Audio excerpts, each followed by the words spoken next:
Hello, and welcome to today's episode. If you've already heard the introduction before, then just skip ahead about 4 minutes. Otherwise, the Bible is referred to as the living Word of God. It isn't a book that is meant simply to be read. It is a perspective-altering substance that is meant to be ingested and absorbed into you. And when it becomes a part of you, it changes you. And that is exactly what it is meant to do. A psalm is a spiritual song based on real-life experiences that reveal a profound foundational insight that is then expressed in the form of music, which is usually played on a harp.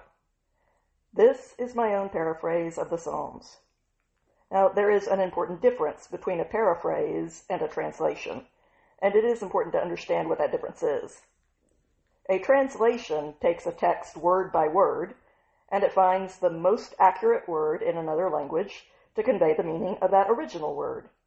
But sometimes getting the details right can come at the expense of the big picture.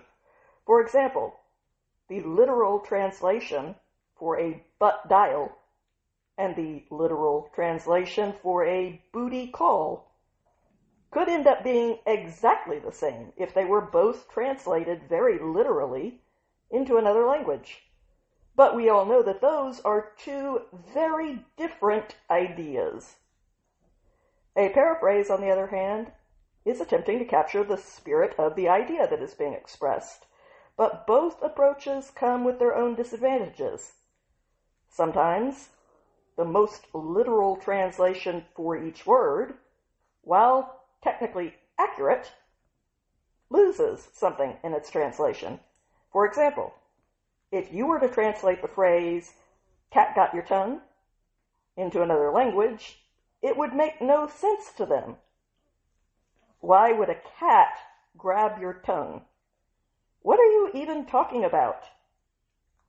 In order to convey the original idea, you would have to find out which saying is used in that other language to express the same concept, but it might not involve a cat, or even any animal at all, and so the literal translation would not be a very accurate one.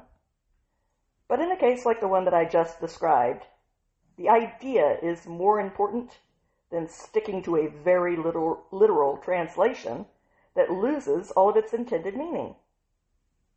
However, because paraphrases are an individual's interpretation of the underlying idea, instead of a rigorous academic translation of the word, they are not as objectively accurate as a translation is.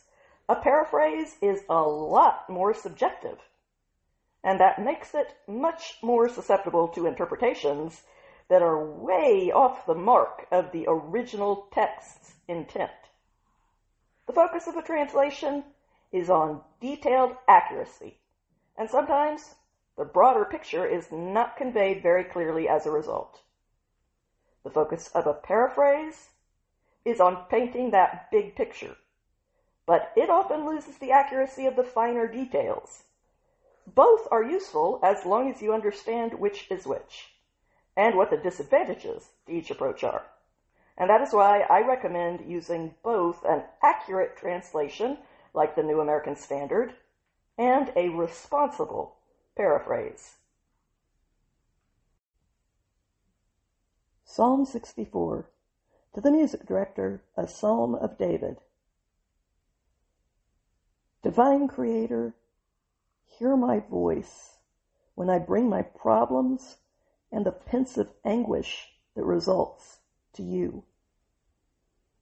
I plead that you would protect the core of who I am from being consumed by paralyzing terror of the enemy that I dread. Hide me from the conspiracies that companions who reject your higher aims hatch together in secret. Shield me from the rebellious chaos of the baying mob, made up of people who deliberately choose to engage in vile tactics to achieve the evil things that they fight for. These people have turned their tongues into weapons, whetting them until they are as sharp as a destructive sword. Then they unleash their bitter words at other people like arrows dripping with venom. They use the shadows to conceal their ambush so that they can shoot at innocent and trusting victims who have done nothing wrong. But that does not make them hesitate for a moment. Unseen, these lurking cowards shoot unexpectedly without any fear or remorse. They actively encourage themselves to pursue their own malicious plans, as they likewise support the worst sides of each other. And as their vague instincts to harm take solid form, they cling to them even more insistently. As they each grow more and more warped by each other's company, their words become hidden nooses, and they brag to one another about the long list of traps that they have each secretly laid for the people around them. By this point, they openly expose this repulsive side of themselves without experiencing any shame. For they say, "Who is ever going to discover the things that we have done?" They spend their time intensely focused on the best way to carry out their own unjust desires. Then one day they finally say, "We are ready. We have planned for every potential factor, and we have truly crafted the perfect crime. There is no witness to our plan except for our own soul, and no one will be able to prove that dark things are buried inside of us. After all, the thoughts that occur in the deepest core of each person are a mystery that is undiscoverable to everyone else." But they overlooked one detail, which is that the divine Creator knows every secret of those dark depths, and He is a far more lethal hunter than even they are. The shot that He fires at them will succeed at bringing them down, but they will never even see it coming, not until the moment that they look down and see the lifeblood of their mortal wounds unexpectedly appear. Their own lethal tongue will turn on them and become the very obstacle that brings them down. Everyone who looks at the ruin of their life will turn away and abandon them.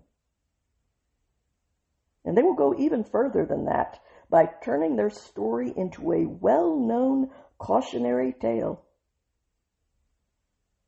Everyone who hears it will feel the appropriate fear, as they all acknowledge that what they have seen was the work of God. They will instinctively understand, and they will all agree that this was His doing. Then the exemplary people of integrity who aim up will rejoice in the Most High, to whom they turn for refuge. Yes, those who follow in His footsteps with a straight and sincere heart that harmoniously aligns with His own will relish His victory. I pray that whatever voice God might choose to give me in this world, He would also give me the words that I should use it for. These words have meaning for me, and if they had some meaning for you as well, then I am truly grateful that we have both been given a gift from above, and from each other. Have a good day out there, my friends.